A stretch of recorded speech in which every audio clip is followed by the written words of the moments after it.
Alors salut tout le monde et bienvenue à cette nouvelle édition de 3 minutes pour comprendre. 3 minutes pour comprendre, aujourd'hui nous allons nous attarder sur la transition et le statut lorsqu'on arrive en Turquie en tant qu'étudiant. Ah oui, lorsqu'on arrive en Turquie en tant qu'étudiant, il y a un certain nombre de choses qui déterminent la transition. Parmi ces choses-là, il y a bien sûr le statut, le type de permis de résidence qu'on va prendre. Pour le type de permis de résidence qu'on va prendre, du moins c'est pour la première année, n'est-ce pas? Ça a été un peu perturbé avec la pandémie au coronavirus, mais toujours est-il que... Donc légalement, ce qui se passe, c'est ceci. Lorsque vous arrivez, déjà, généralement, ce qui se passe avec PNG Consulting, c'est que on vous inscrit dans une université, dans un département. Vous prenez le visa et si le programme que vous avez choisi, c'est un programme en turc, n'est-ce pas?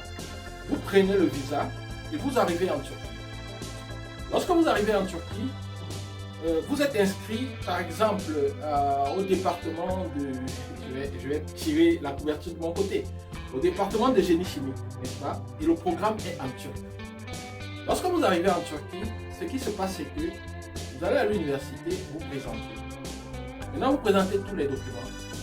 Et il vous demande, avant de vous mettre dans le département de génie chimique, un certificat de langue que vous n'avez pas. Ok, vous n'avez pas de certificat de langue, ce n'est pas un problème. Ce qui se passe, c'est que on vous inscrit quand même au département de génie chimique, n'est-ce pas? Vous faites toutes les formalités d'inscription au département de génie chimique et on vous donne le certificat de scolarité avec votre numéro d'étudiant. Maintenant que vous avez eu votre certificat de scolarité et votre numéro d'étudiant, vous pouvez avoir tous les avantages qu'ont les étudiants en Turquie. Et après ça maintenant, on constate que vous n'avez pas de certificat de langue. On vous fait maintenant une note pour vous envoyer au cours de langue. En turc, ça s'appelle, c'est comme des cours préparatoires, n'est-ce pas? Hazırlık. Donc vous allez au cours de préparation de langue. Ça peut être les cours de préparation en langue anglaise ou alors les cours de préparation en langue turque, n'est-ce pas? C'est ces cours-là qui vont vous permettre de vous former en langue et d'avoir un niveau de langue requis pour commencer maintenant votre filière. Mais l'avantage de cette démarche, c'est que quoi? C'est que pendant cette première année, vous avez tous les avantages du statut d'étudiant, n'est-ce pas? Avec la possibilité de prendre une assurance type étudiant, avec la possibilité, si vous avez peut-être un voyage à faire en Europe, aux États-Unis, dans d'autres pays, de déposer votre demande de visa comme un étudiant, n'est-ce pas? Avec tous les avantages que confère le statut d'étudiant en Turquie.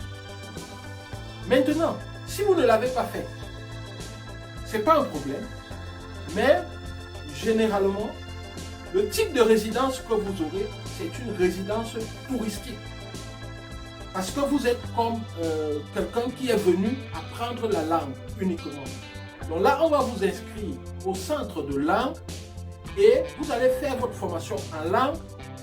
Puis, vous pourrez prendre, lorsque le centre de langue va vous délivrer le document d'enregistrement et tout, vous pourrez prendre une résidence, mais une résidence touristique. Et à la fin de votre formation en langue, vous reviendrez à l'université, vous allez compléter votre dossier avec votre certificat de langue. Le minimum c'est B2, c'est-à-dire pour commencer l'université, il faut avoir minimum B2, à moins que l'université exige d'autres choses, n'est-ce pas? Et maintenant, avec votre certificat B2, vous remettez à l'université, on vous enregistre maintenant pour la filière pour laquelle vous avez été sélectionné et vous commencez votre formation dans cette filière-là. Voyez un peu. Donc voilà un peu ce qu'on explique. Mais généralement, si vous arrivez dans un département, dans l'université et tout, ils peuvent vous proposer directement de vous envoyer au centre de l'art. Ils peuvent vous proposer cela. Si vous ne connaissez pas, vous n'allez pas poser de questions et tout. c'est une question de statut, parce que le statut peut déterminer beaucoup de choses pendant votre première année de séjour en Turquie, n'est-ce pas? Voilà ce que je voulais partager avec vous ce matin. Et je vous dis, restez connectés, restez scotchés, parce que pour vous qui voulez faire des études en Turquie en 2021, vous voulez arriver en 2021, nous avons fini la première vague des licences. Nous lançons la deuxième vague des licences également. Et la deuxième vague des licences est programmée également avec la première vague des masters pour la rentrée de février. Donc directement, dès aujourd'hui, le 15, nous commençons la première vague des masters pour la rentrée de février. Donc j'ai déjà plusieurs dossiers de masters qui ont postulé. Donc ne vous en faites pas, c'est aujourd'hui que ça commence les gars, c'est aujourd'hui que ça commence. Donc si tout se passe bien, d'ici la semaine prochaine, nous allons commencer au niveau du secrétariat. Ils vont commencer à vous envoyer vos lettres d'acceptation. Donc encore juste un peu de patience, toi qui es au Sénégal là-bas, je sais que tu m'écoutes, donc c'est le moment. Bientôt tu auras ta lettre d'acceptation et puis le processus pourra continuer. Et toi qui es à Chypre, tu sais de qui je parle. Tu auras également ta lettre d'acceptation bientôt et puis ton processus va continuer. Donc voilà pour